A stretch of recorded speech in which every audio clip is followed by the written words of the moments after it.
Nadège aurait aimé savoir? Nadia, j'aurais aimé savoir beaucoup de choses.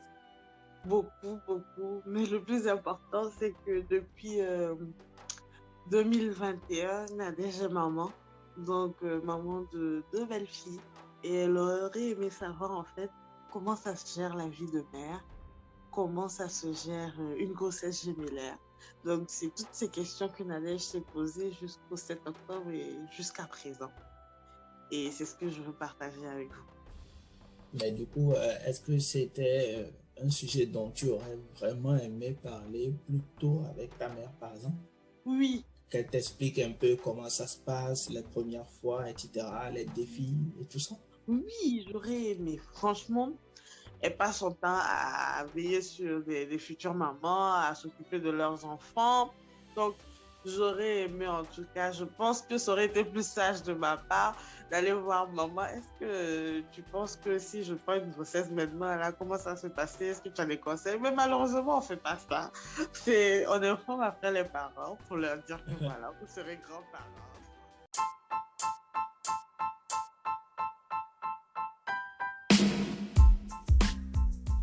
Salut tout le monde, j'espère que vous allez bien. Ça me fait plaisir de vous retrouver aujourd'hui pour l'épisode 21 dans l'émission Ce que j'aurais aimé savoir. Je suis Eden Bitoglu, je suis le créateur, l'animateur, le producteur et le réalisateur de ce podcast. Et j'aimerais spécialement remercier tous ceux qui écoutent le podcast, tous ceux qui partagent énormément les épisodes à chaque fois que c'est publié sur Facebook, sur Twitter, sur YouTube et sur toutes les plateformes d'écoute comme Google Podcast, Spotify ou Apple Podcast. J'ai été étonné de savoir que beaucoup de gens préfèrent écouter ce podcast sur YouTube, sur Google Podcast et sur Apple Podcast au lieu d'Anchor. Alors, merci à tout ce beau monde et continuez de partager les épisodes de ce que j'aurais aimé savoir. Je suis aussi ravi de recevoir une box des personnes qui se retrouvent énormément dans les partages des intervenants. Et c'est avec plaisir que justement j'ouvre le bal pour l'épisode 21. Je reste à Abidjan, en Côte d'Ivoire, et je suis en compagnie de Nadège Abidé Yakba, qui est togolaise, qui vit à Abidjan, qui est une amie de longue date et qui va me partager des choses sur la réalité des jeunes mamans en Afrique, dans le contexte africain, également le télétravail, disons le support des conjoints, donc des maris, et également des discussions qu'on aurait aimé avoir avec nos mamans ou encore nos papas. Donc je vais en parler plus en détail dans la conclusion. Nadège évolue dans une entreprise d'assurance et elle est justement responsable des améliorations sur les applications. Elle va nous parler de son métier également, de son parcours. J'espère que vous allez aimer tout ce qu'on va partager dans cet épisode. Tous ceux qui sont dans le diaspora, qui voudraient revenir en fait en Afrique, je pense que ce podcast ou cet épisode est également pour vous. Tous ceux qui ont envie aussi de comprendre mieux ou d'en savoir plus sur les difficultés qu'on peut rencontrer lorsqu'on est enceinte en tant que femme et qu'on recherche de l'emploi. Donc Nadège n'a pas eu ce problème du tout, mais d'autres personnes ont eu ce problème. Je vais en parler probablement dans la conclusion et je voulais attirer votre attention ou ton attention là-dessus. Et enfin, les avantages et les inconvénients du télétravail pour les parents en Afrique. Alors, on a fait le tour de tous ces sujets et j'espère vivement que cet épisode te fera du bien. Alors, on se dit à tantôt. C'est Edem.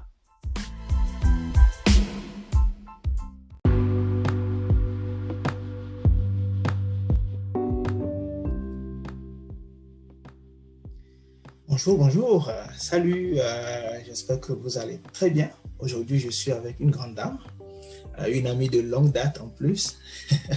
Alors, Nadège, comment tu vas? Bonjour Edem, je vais très bien. Et toi-même? Je me porte à merveille et je rends grâce. Alors aujourd'hui, je suis ravi que tu sois dans ce podcast parce que on va discuter de choses encore plus intéressantes. Aujourd'hui, on va aller vers un sujet qu'on n'a jamais abordé dans l'émission. Donc, je pense que ça peut être vraiment, vraiment intéressant pour tous ceux qui nous écoutent de rester jusqu'à la fin parce qu'il y aura une belle, belle, belle conclusion. Alors, Nadège, est-ce que tu veux bien te présenter, s'il te plaît? Ok, donc merci beaucoup, Edem. Merci pour le carne. Donc, je me présente. Moi, c'est Abidé Nadège Yakpa. Je suis togolaise et j'occupe une fonction de Head of Enhancement Team dans une entreprise en assurance en Côte d'Ivoire ici. Donc, par rapport à mon petit parcours, on va dire que je suis business analyst de formation. Et c'est toujours dans le cadre de mon métier que j'occupe cette fonction-là dans cette entreprise en assurance. Voilà. D'accord. Mais pour ceux qui ne sont pas francophones, ton poste, c'est quoi en fait concrètement? Pour ceux qui ne sont pas anglophones plutôt, excuse-moi. Ok. Donc pour ceux qui ne sont pas anglophones, on va dire c'est responsable des améliorations applicatives. Ou responsable des améliorations sur tout ce qui touche à une application métier. D'accord. Est-ce que c'est un peu comme responsable qualité? Non, c'est pas comme responsable qualité. Je vais essayer de caricaturer.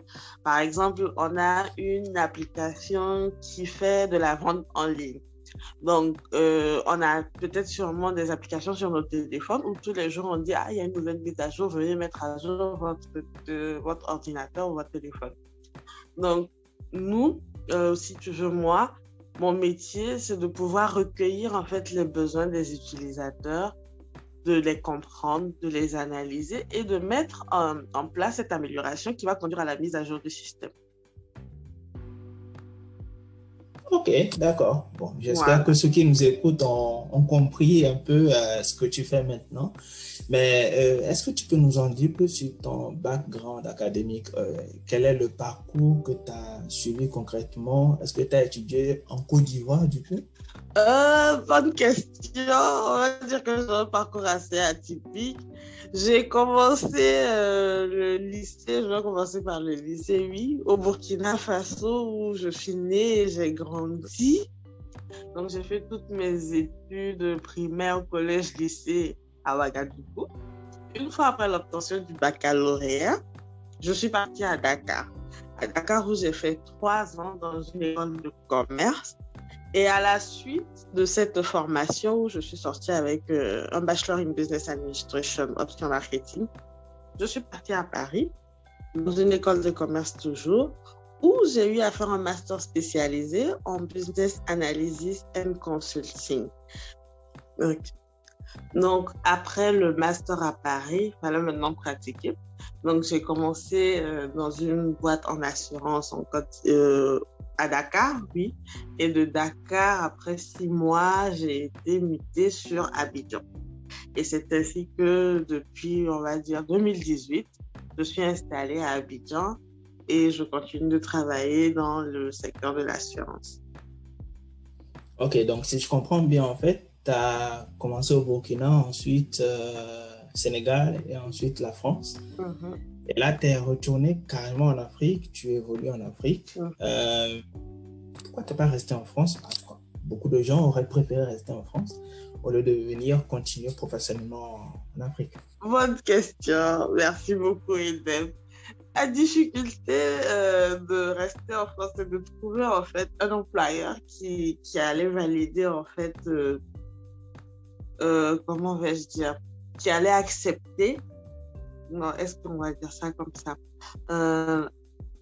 En fait, j'essaie de trouver les mots justes. De l'emploi, il y en a, surtout par rapport à mon métier, ça pullule sur tous les réseaux. Mais la difficulté, c'était par rapport, personnellement, pour moi, mon expérience, c'était par rapport à ma nationalité, où forcément, il fallait que si je devais être recrutée par une entreprise française, qu'elle me change mon statut d'étudiant à employé. Et c'était ça la plus grosse difficulté. Parce que des intérims, j'en avais plein.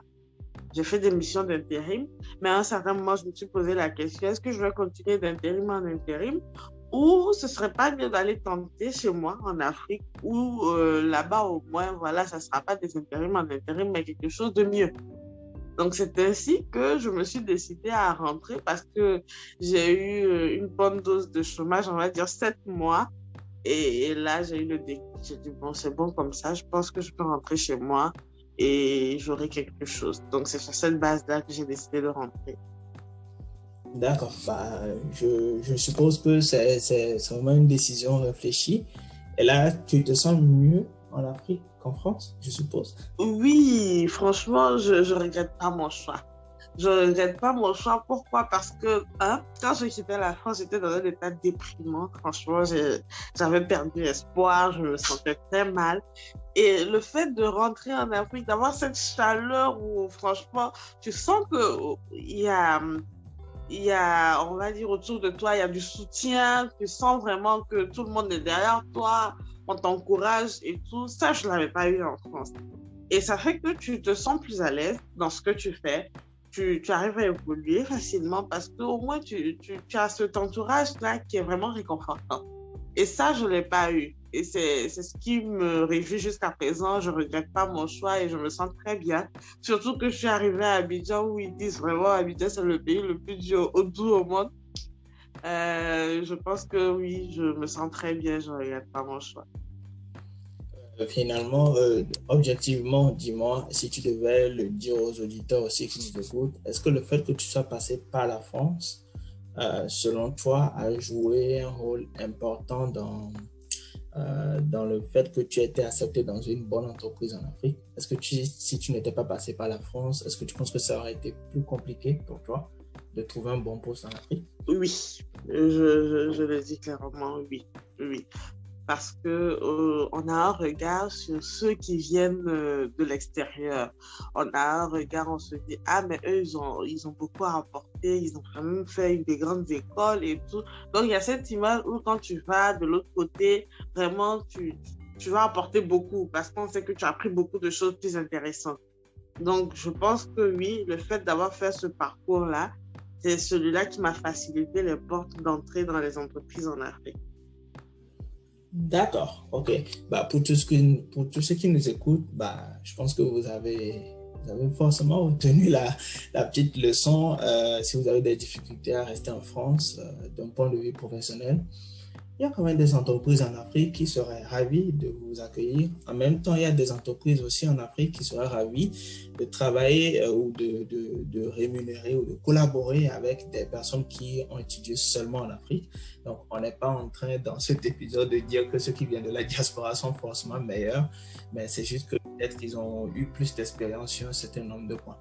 Alors, Nadège, on va aller vers la question intéressante qui nous occupe aujourd'hui, qui nous réunit, et je pense que les auditeurs veulent bien savoir concrètement qu'est-ce que Nadège aurait aimé savoir. Nadège aurait aimé savoir beaucoup de choses. Beaucoup. Mais le plus important, c'est que depuis 2021, Nadège est maman. Donc, maman de 2 belles filles. Et elle aurait aimé savoir, en fait, comment ça se gère la vie de mère, comment ça se gère une grossesse gémellaire. Donc, c'est toutes ces questions que Nadège s'est posées jusqu'au 7 octobre et jusqu'à présent. Et c'est ce que je veux partager avec vous. D'accord. Félicitations déjà pour cette belle promotion de la vie, bien évidemment. Et du coup, est-ce que tu veux nous parler des défis que tu as pu rencontrer concrètement dans ce que tu aurais aimé savoir? Ok, donc par rapport à la grossesse, ce que j'aurais aimé savoir, c'était principalement dans mon cas où je quittais une entreprise pour une autre. Ma crainte, c'était est-ce que mon entreprise, ma nouvelle entreprise, allait me garder lorsque j'allais les informer, chose que j'ai fait une semaine après d'avoir commencé. Et par la grâce de Dieu, tout s'est très bien passé parce que mon entreprise quand même a compris ma situation, a accepté mon état et ça n'a posé aucun problème. Et ce que j'aurais aimé savoir, c'était comment gérer les matins où tu dors pas toute la nuit et que tu as une réunion à 7 heures ou à 8 heures où il faut être au top alors que vraiment tu n'es pas au top. Comment gérer la fatigue extrême, les nausées, comment se faire à manger quand tu sais que tu es en télétravail et que tu as des réunions et que tu dois... Comment s'organiser en général? C'était ce que j'aurais aimé savoir. Parce que moi, personnellement, de nature, je suis un peu olé dans la tête. Donc, vraiment, avec la grossesse, le nouveau boulot, c'était un peu... tout va vite. Tout allait très vite pour moi. Donc, j'arrivais pas vraiment à gérer comme je voulais. Je prenais tous les jours comme ça venait. Il y a des jours où ça allait, tant mieux. Il y a des jours où ça allait pas. Et puis, j'appelais tout le temps mes parents, j'appelais ma maman. Je réclamais en fait de l'attention parce que je m'en sortais pas forcément. Je pensais que ça allait être facile. Je dis pas que la grossesse c'est difficile, hein, mais vu que c'était une première fois, les petits malaises, tu sens que ton corps il t'appartient plus, il y a les différents changements, comment s'adapter, comment accepter son corps, comment accepter sa situation. C'était des choses que j'aurais aimé savoir. Malheureusement, j'avais pas pris le cours en avance, donc j'étais obligée de vivre ça comme ça. Et puis, il y a une chose que j'appréciais que mon père m'a dit. Il m'a dit, tu sais, prends un carnet et puis tu notes tous les jours tes sentiments, comment s'est passée la journée. Ça va te faire du bien. Et ce conseil-là, je ne l'ai pas appliqué à 100% parce que vraiment, il y a des jours où tu n'as envie de rien faire. Tu n'es pas de bonne humeur. Je pense que c'est l'expression, c'est vraiment... Et voilà. Mais du coup, est-ce que c'était un sujet dont tu aurais vraiment aimé parler plus tôt avec ta mère, par exemple? Oui. Qu'elle t'explique un peu comment ça se passe les premières fois, etc., les défis et tout ça? Oui, j'aurais aimé, franchement. Pourquoi? Parce que moi, mes grandes sœurs aussi, elles avaient déjà accouché. Donc, et ma mère, elle est mémée et tout. Donc, elle a cette expérience-là et elle s'est occupée de tellement de bébés que elle a beaucoup, on va dire, à part nous qui sommes 4, elle a beaucoup d'enfants autour d'elle qui l'appellent maman aussi pour dire que c'est son travail. Elle passe son temps à veiller sur des futures mamans, à s'occuper de leurs enfants. Donc, j'aurais aimé, en tout cas, je pense que ça aurait été plus sage de ma part d'aller voir maman. Est-ce que tu penses que si je prends une grossesse maintenant, là, comment ça va se passer? Est-ce que tu as des conseils? Mais malheureusement, on ne fait pas ça. On informe après les parents pour leur dire que voilà, vous serez grands-parents. Donc, Ouais, je comprends.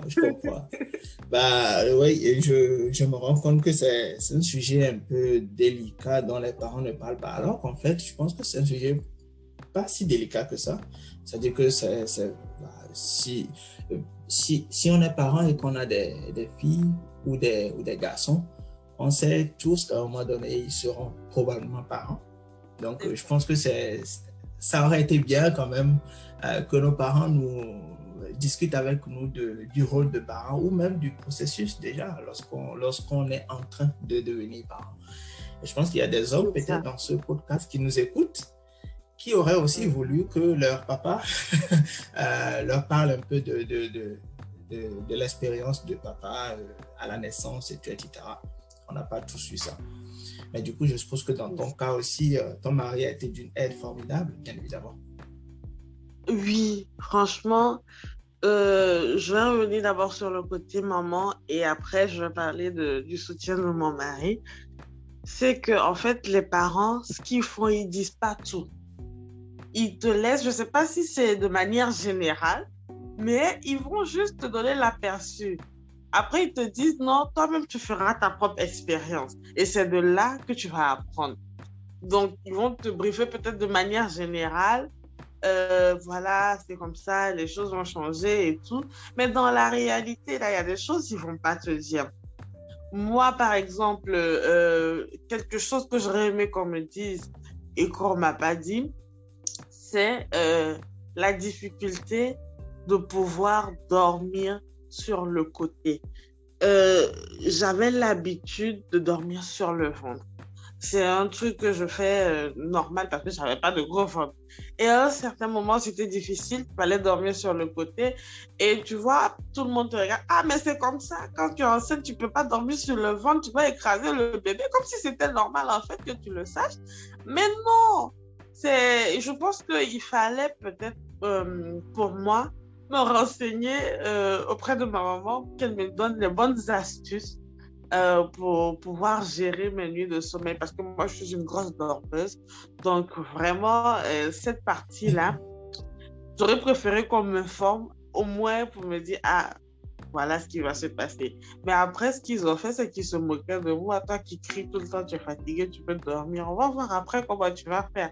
Et ils avaient raison parce que si tu n'as pas pu te reposer, en fait, pendant la grossesse, c'est pas après que tu vas le faire. Ça, c'est sûr.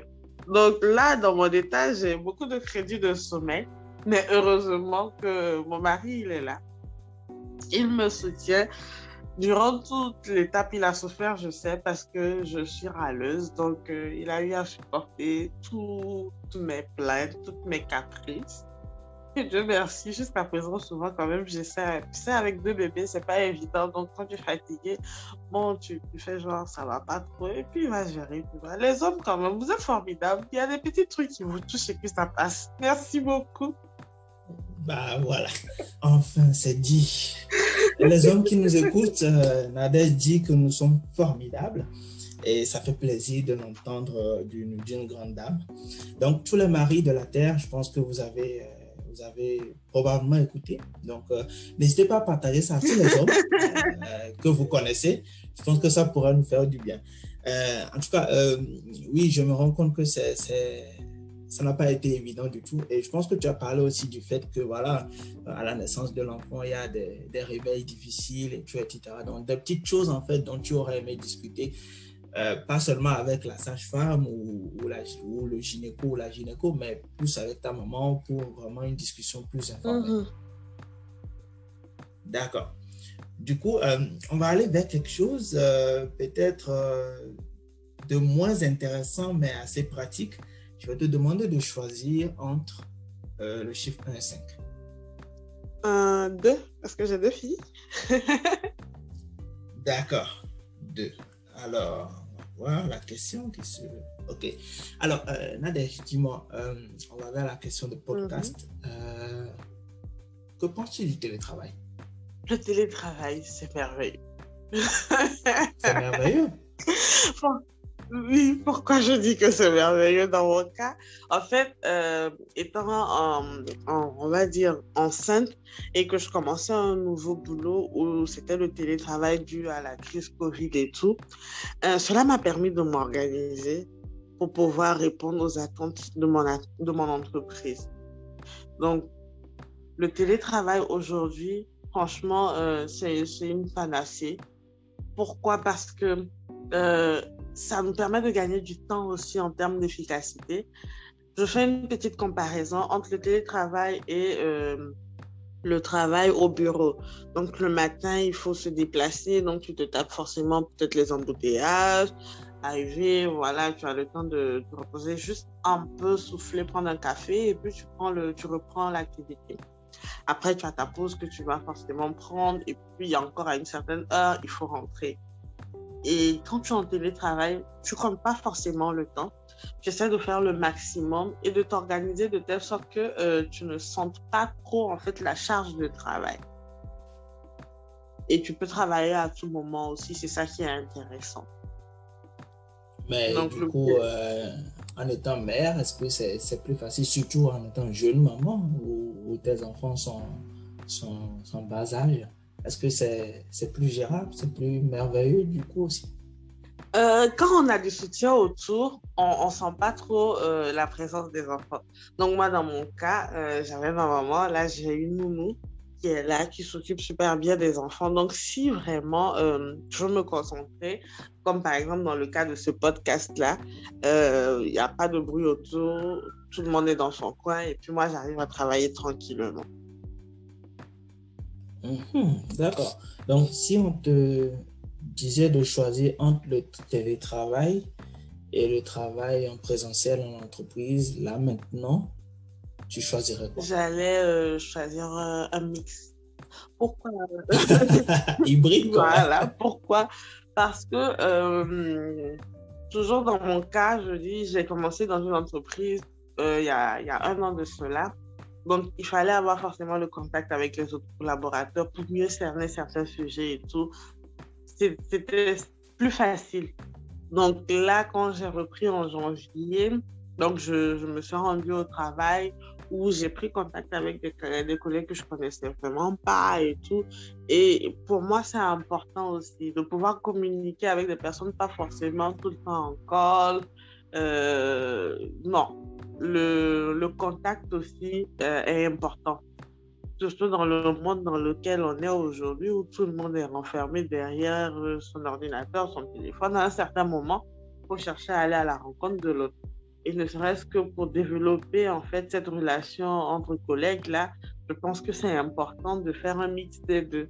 Un peu de télétravail, un peu de travail en présentiel. Et je pense que ce mix-là, ça fait un bon mélange. Pas forcément 100% télétravail, mais un mélange des deux. Intéressant.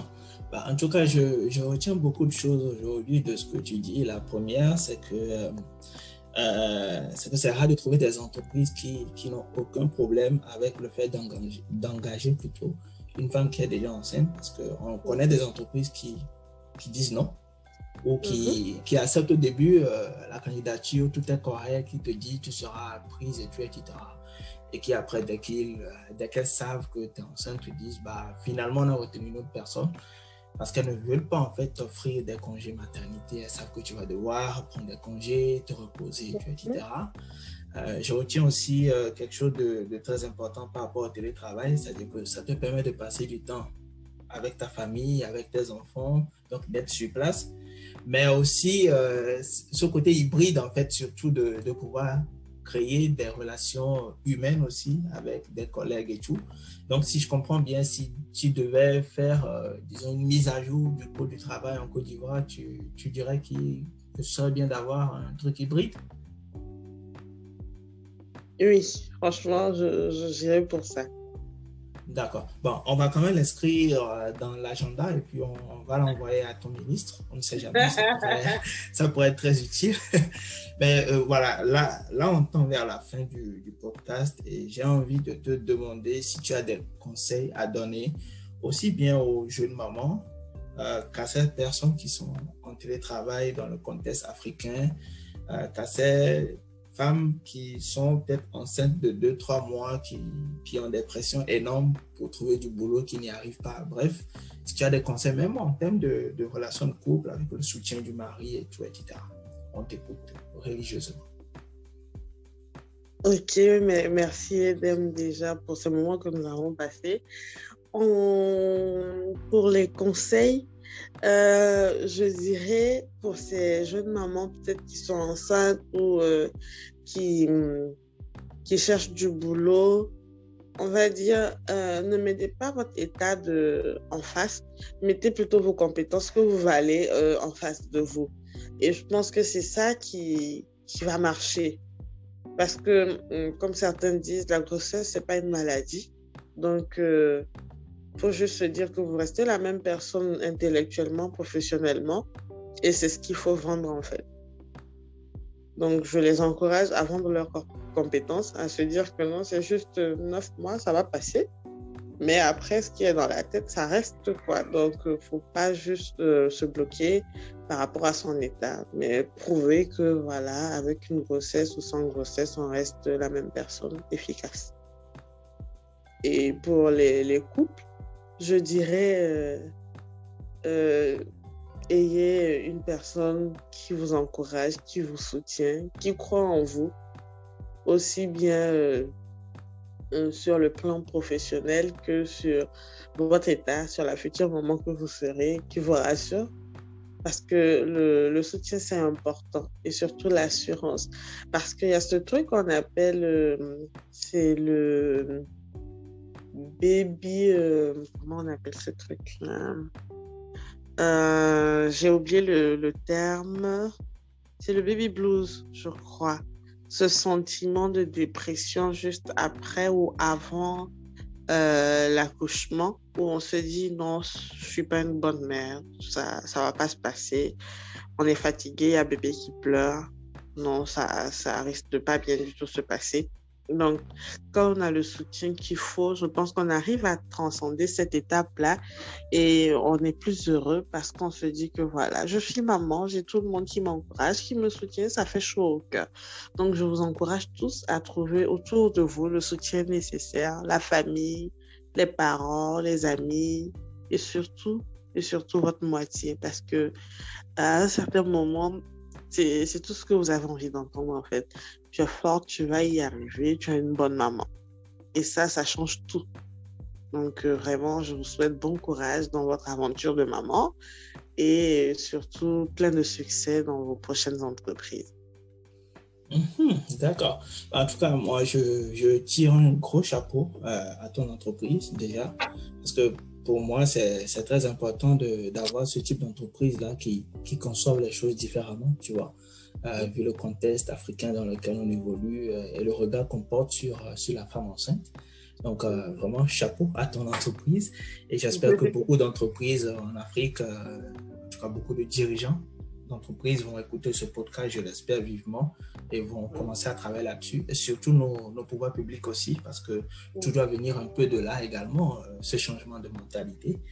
Et merci aussi pour ce que tu as dit par rapport au soutien du conjoint, parce que quelque part, ça me pousse à me demander ou à me dire en fait que c'est vraiment l'un des sujets dont il faut parler aussi. C'est-à-dire que chaque fois, je dis les 3 sujets qui divisent les couples, c'est la famille, la gestion financière, donc l'argent, et ensuite le sexe. C'est-à-dire que si vous n'avez pas la même conception de la famille, déjà, ça va être compliqué lorsque, en tant que femme, vous tomberez enceinte, etc. Parce que le mari peut ne pas vous soutenir et tout.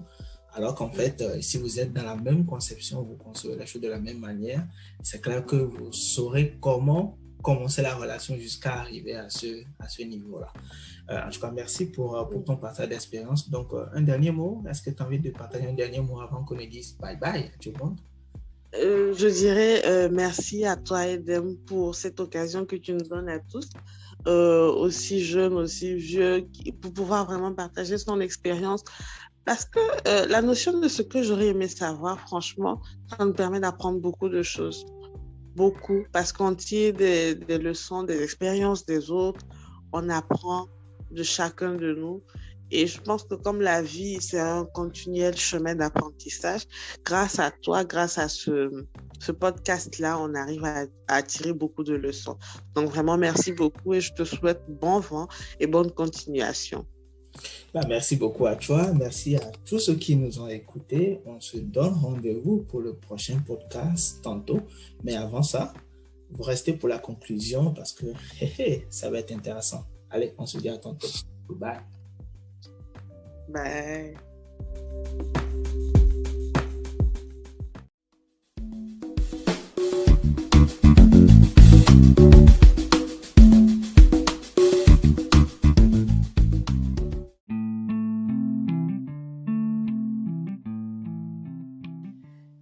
J'espère que tu as aimé cet épisode avec Nadège Yapa. Alors, il y a plusieurs sujets dont on a parlé dans cet épisode. Alors, d'abord, on a parlé des réalités en France et du retour en Afrique. Tu sais, lorsque tu es africain ou que lorsque tu es étranger, tu viens en France, tu as un statut d'étudiant et que tu décides justement d'aller vers un statut salarié, il y a des réalités que tu dois prendre en compte.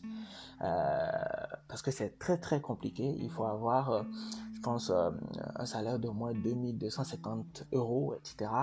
Il faut que ce soit l'entreprise qui prenne l'initiative aussi d'accepter de te faire changer de statut et tout. Et c'est pas toujours évident. Et donc, la décision de Nadège était assez justifiée. Je connais assez bien ces réalités également. Donc voilà, si vous êtes en Afrique aujourd'hui, vous voulez aller en France étudier, prenez ça en compte, choisissez très bien votre programme d'études, votre domaine d'activité, parce que ça peut changer beaucoup de choses. Si vous êtes en informatique, vous n'aurez peut-être pas de problème, mais si vous êtes en marketing, en communication, en droit, etc., il faut bien réfléchir avant d'y aller. Alors ça, c'est la première chose. La seconde chose, est-ce que selon vous, il faut aller à l'extérieur pour qu'on ait plus d'opportunités en Afrique lorsqu'on veut revenir en Afrique? Je pense que oui. D'ailleurs, récemment, il y a eu un débat sur Twitter concernant justement le fait de quitter le Togo pour aller à l'extérieur. Est-ce une bonne ou mauvaise idée? Est-ce qu'il faut le faire ou pas, etc. Je pense que ça dépend vraiment de ton domaine d'activité, ça dépend de ce que tu veux, de ce dans quoi tu veux aller te performer, etc. Mais il y a des domaines dans lesquels il est important, de mon point de vue, de quitter le Togo, d'aller découvrir un peu ce qui se passe à l'extérieur, d'en apprendre plus et ensuite de revenir avec plus de bagages au Togo. Ce n'est pas pour être bien vu par les employeurs au Togo, en Côte d'Ivoire, à Dakar et tout. Ce n'est pas pour arracher tout type d'emploi parce qu'on se dit qu'on revient de l'extérieur, mais c'est juste parce que justement on a une ouverture d'esprit qu'on peut ne pas avoir si on ne quitte pas le pays. Oui, vous m'excusez le terme, mais c'est vrai. C'est des réalités, il faut le dire aussi clairement que possible. Alors, est-ce qu'il faut aller à l'extérieur parce que ça ouvre plus d'opportunités? Moi, je dis oui. Si vous n'êtes pas d'accord, je vous invite à me laisser vos commentaires sur Facebook, sur Twitter, sur YouTube, sur Google Podcast, sur Spotify, tout ce que vous voulez. Donc, le podcast sera disponible là-bas. Alors, est-ce qu'il faut informer l'employeur à l'entretien ou avant le recrutement de son état de grossesse ou après plutôt le recrutement? Là, on parle des femmes. Nadège nous a informé que avant qu'elle ne soit embauchée, elle était enceinte, etc. Et que l'employeur n'a eu aucun souci à l'accepter. Est-ce que vous pensez qu'il faut informer l'employeur à l'entretien avant le recrutement? Alors, il y a des choses qui ont été écrites là-dessus. Alors déjà, il faut savoir que la grossesse seule ne peut justifier le refus d'une embauche, d'un stage ou d'une formation, d'accord? L'employeur ne doit pas prendre en considération l'état de grossesse d'une femme pour refuser de l'embaucher. En cas de litige, par exemple, l'employeur est tenu de communiquer au juge tous les éléments de nature à justifier sa décision. Généralement, ça se passe ainsi en France, mais dans le cas africain, bon, je ne sais pas trop s'il y a eu des cas comme ça, j'en ai pas encore vu. Si vous en avez vu, n'hésitez pas à partager vos avis ou vos expériences dans les commentaires. Il est interdit en fait à tout employeur de rechercher ou de faire rechercher toute information concernant l'état de grossesse du candidat ou plutôt de la candidate, d'accord? Vous n'êtes pas tenu, en tant que femme, de révéler votre état de grossesse à votre employeur lors de l'embauche et au cours de la période d'essai. Le fait qu'une salariée n'ait pas déclaré en fait sa grossesse lors d'une embauche ne saurait être une cause de rupture de contrat de travail ou de résiliation de contrat en cours durant la période d'essai. Enfin, il est important de mentionner qu'en fait, le médecin du travail à l'issue de la visite d'embauche n'a pas révélé l'éventuel état de grossesse à l'employeur. S'il constate plutôt en fait que l'état en fait est compatible avec l'emploi proposé, donc ça peut être des emplois peut-être lourds, etc., il prononcera un avis d'inaptitude en indiquant les postes sur lesquels, au point de vue médical, la salariée ne peut pas être affectée. Mais ça, on parle surtout de la France en fait, tu vois. Dans le cas ivoirien, dans le code de 1995 par exemple déjà, c'était déjà écrit à l'article 23 alinéa 2, l'employeur ne doit pas prendre en considération l'état de grossesse d'une femme pour refuser d'embaucher ou résilier son contrat pendant la période d'essai. L'article 23.3 dit qu'on ne peut pas licencier pendant la grossesse ou les 12 semaines après l'accouchement une femme. D'accord? Tout simplement. Cependant, en 2015, le Code ivoirien est revenu là-dessus. On peut le retrouver au niveau de l'article 23.3 jusqu'à l'article 23.13. Donc déjà, c'est bien écrit que il faut prendre en compte le fait que en fait, c'est les mêmes dispositions qui ont été retrouvées dans ce code. Aucun employeur ne peut résilier le contrat de travail d'une salariée, etc. Article 23.4. Là où en fait il y a un problème, en fait, il est écrit toutefois, il peut résilier le contrat s'il justifie d'une faute lourde de l'intéressé ou s'il se retrouve dans l'impossibilité de maintenir le dit contrat pour un motif étranger à la grossesse, à l'accouchement ou à l'adoption d'un enfant de moins de 15 ans. En fait, le problème qui se pose à ce niveau, c'est que l'employeur peut finalement virer une femme enceinte ou interrompre son contrat pendant la période d'essai sous prétexte qu'elle n'est pas efficace. Alors qu'en fait, c'est plus parce que, bah voilà, elle est enceinte et tout, etc. Et que, voilà, on ne veut pas garder une femme enceinte parce que au bout de 7 mois, elle va devoir prendre des congés maternité de 14 semaines. En plus, c'est rien. Au Canada, c'est quand même des congés de maternité de 1 an. Voilà, de 14 semaines et tout. Donc, et puis, le code dit aussi qu'on ne peut pas mettre à la porte une femme qui a accouché. D'accord? La femme doit intégrer son poste à la fin. Donc du coup, c'est un peu compliqué. Et je pense qu'en Afrique, beaucoup de femmes n'en parlent peut-être pas, mais je pense qu'il y a des injustices de ce genre. Et je pense d'ailleurs que c'est le débat ou le combat sur lequel les féministes devraient peut-être se pencher plus en Afrique. Ce genre d'inégalité. Au Togo, j'ai cherché dans le nouveau code de 2021, mais je n'ai pas trouvé de partie où on parle d'embauche de femmes enceintes. On a plutôt parlé du travail des femmes enceintes, c'est-à-dire qu'en fait, à l'article 190 de la loi numéro 2021-012 portant cours du travail au Togo, c'est écrit que toute femme enceinte dont l'état a été constaté par un médecin peut quitter le travail sans préavis, etc. à l'occasion de son accouchement et sans que cette interruption puisse être considérée elle a droit à un congé ou en fait, à suspendre son travail pendant 14 semaines consécutives, dont 6 semaines après la délivrance. Donc bref, il n'y a rien qui soit mentionné par rapport à l'embauche de la femme enceinte. J'espère avoir bien cherché, mais j'ai parcouru et j'ai rien trouvé là-dessus. Les Ivoiriens sont quand même un peu en avance là-dessus. Je pense qu'il est important qu'on légifère là-dessus en fait au Togo aussi. C'est important aussi de sensibiliser les employeurs sur ça. Il faut qu'ils sachent que la femme enceinte n'a pas à t'informer tout simplement qu'elle est enceinte. De mon point de vue, le bon sens pousserait la femme enceinte à se dire, ok, je suis enceinte de 2 mois, je passe un entretien, je ne dis rien, c'est mon corps, rien n'est encore confirmé, d'autant plus que c'est au-delà de 3 mois qu'on peut vraiment dire que tout est correct parce qu'il faut faire la première échographie, etc. D'accord? Et donc, je peux me dire que lorsque je serai à 5 mois, je pourrais informer l'employeur que je suis enceinte. Là, peut-être je suis déjà embauché, je viens de faire 2 mois, ou je viens de finir ma période de probation, mon contrat est validé. Là, j'informe l'employeur que je suis enceinte. L'employeur ne peut pas me virer pour ça. Ne peut pas me virer pour ça. Le code du travail le dit très bien. Tu vois? Et ça, c'est dans le cas ivoirien. Dans le cas togolais, c'est pas vraiment dit clairement en fait. Donc, c'est voilà, l'employeur peut te virer finalement et pour dire que tu es inefficace. Voilà, c'est compliqué. Alors, voilà un peu ce que j'avais à dire rapidement par rapport à ça. Alors, les autres sujets rapidement. Discuter avec les parents avant la première grossesse. Bonne ou mauvaise idée? Lorsqu'on est une femme ou un homme, de mon point de vue, il faut discuter avec les parents avant de commencer à être parent soi-même. Il faut aussi que les parents nous confient un peu leurs difficultés, ce qu'ils ont eu à traverser. Nadège en a parlé, elle n'a pas pu discuter vraiment avec sa mère de tout ça. Je pense que c'est important. C'est important. Même s'il ne s'agit pas forcément de grossesse jumellaire, il est important quand même de pouvoir en parler. Il faut que les parents puissent en parler avec leurs enfants. Donc si vous êtes parent aujourd'hui et que vos enfants ne sont pas encore parents, prenez le temps de le faire. Il faut que notre génération puisse corriger le tir en discutant de ça avec leurs enfants ou avec nos enfants tout simplement. Donc j'en fais partie aussi et je pense qu'il est important de l'intégrer, d'accord? Alors, on a déjà parlé du fait d'avoir un partenaire qui s'inscrit dans la vision de la vie de famille. Souvent je reviens sur ça. Au-delà des langages de l'amour, il faut parler aussi du projet de vie, du projet commun. Pour moi, c'est l'une des raisons pour lesquelles il faut se mettre en couple en fait. Il faut connaître la vision de vie de couple de votre conjoint. Si vous êtes une femme, il est important de le connaître. Il est important de la connaître plutôt, cette vision-là. Il est important d'en discuter. Est-ce qu'il veut être parent? Comment est-ce qu'il conçoit le fait d'être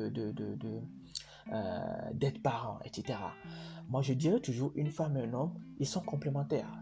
Certaines féministes peuvent me crier dessus, je m'en contrebalance. Ils sont complémentaires. C'est lorsque vous commencez à avoir une famille, à avoir des enfants, que vous vous rendez compte à quel point cette complémentarité se ressent. D'accord? Ce n'est pas une question de crier sur tous les toits que l'homme doit faire la cuisine et tout, etc. C'est pas ça en fait. Mais pour moi, ils sont complémentaires. Oui, l'homme doit savoir faire la cuisine aussi parce que lorsque la femme sera enceinte, elle sera très fatiguée et tout. L'homme devra pouvoir faire la cuisine, accompagner sa femme dans cette aventure, d'accord? Et c'est pour justement un bien commun, pour avoir un enfant en bonne santé et tout, etc. Donc, il est important de connaître la vision de vie de couple de votre partenaire, la vision de vie de famille aussi de votre partenaire. Donc là, on parle d'éducation et tout, etc. Et surtout connaître son histoire et sa relation avec ses parents. Là, je parle de la femme qui doit connaître l'histoire et la relation avec les parents de l'homme. C'est très important. Vous épousez un homme, vous voulez plutôt épouser un homme, connaissez son histoire et sa relation avec son père ou sa mère. Ou plutôt son père et sa mère. Dans la série Sex Life, disponible sur Netflix, on le voit très bien. Cette femme qui a eu un enfant, etc., et qui était toujours attachée à son ex, mais qui n'a pas eu justement à avoir une vie de famille avec son ex parce que son ex avait une relation très compliquée avec son père. De mon point de vue, c'est très important de connaître la relation de votre homme avec son père. Comment ça s'est passé? Comment est-ce que son père déjà concevait la vie de couple? Comment lui conçoit ça? Ça rejaillit toujours sur votre homme en fait après. Donc, il est important de le savoir. Avantages et inconvénients du télétravail pour les parents. Je sais que dans le contexte africain, c'est pas tous les parents qui sont en télétravail. En Occident, en revanche, oui, c'est plus versé. Comme on dit en Côte d'Ivoire, Nadège nous a partagé un peu ce qu'elle vit. Elle trouve que ce serait bien d'avoir la version hybride, donc peut-être 2 jours au travail, 3 jours à la maison et tout. Ça fait que ça permet aussi d'être auprès des enfants, de passer plus de temps à la maison avec les enfants, etc. Après, il faut aussi être très organisé pour que les enfants ne vous dérangent pas pendant que vous travaillez et tout. Il faut aussi avoir des employeurs compréhensifs. Ça, c'est très important. On reviendra toujours là-dessus. C'est primordial de prendre le temps aussi de connaître la vision de son employeur. C'est un peu bizarre, mais il faut connaître les valeurs qu'incarne votre entreprise. Lorsque vous voulez intégrer une entreprise, lorsque vous êtes une femme, vous savez qu'il est possible que vous soyez enceinte un jour, il est possible que vous puissiez être indisposé, etc. Est-ce que votre entreprise ou votre employeur est plutôt du genre tolérant ou pas? C'est très important de connaître tout ça. Alors, j'ai fait le tour du podcast, de l'épisode. J'espère vivement que tout ce dont j'ai parlé aujourd'hui t'a été utile, que ça t'a beaucoup aidé. Je t'informe que dans le prochain épisode, on va revenir sur le congé maternité au Togo. Donc, je serai au Togo, je vais recevoir justement une grande dame qui va nous en parler un peu aussi. Donc, voilà un peu en gros. Alors, tu étais très bien dans l'émission. Ce que j'aurais aimé savoir de Eden de Togo. Et j'étais avec Nadège Abidé Yapa, Abidjan, Côte d'Ivoire. Et ça fait plaisir que je te donne rendez-vous pour le prochain épisode avec une dame. Je ne te donne pas son nom pour le moment. Et n'hésite pas à t'abonner, en fait, à activer la cloche déjà sur Instagram, sur YouTube également. Si tu as un smartphone et que tu as la version Android, tu peux télécharger Google Podcast pour écouter ce podcast tranquillement, au calme et sans pression. Si tu as iPhone, c'est Apple Podcast. Si tu veux l'écouter sur YouTube aussi, pas de souci, mais active la cloche, comme ça tu seras toujours en fait averti dès que je publie quelque chose. Invite tes amis aussi à s'abonner en fait à ma page Facebook, à mon compte Twitter, à mon compte Instagram et à toutes mes plateformes aussi. Abonne-toi aussi sur Spotify, pourquoi pas, si tu aimes plus Spotify. Et on se dit à tantôt. C'était Dengue Toglo et c'était l'émission. Ce que j'aurais aimé savoir. À tantôt.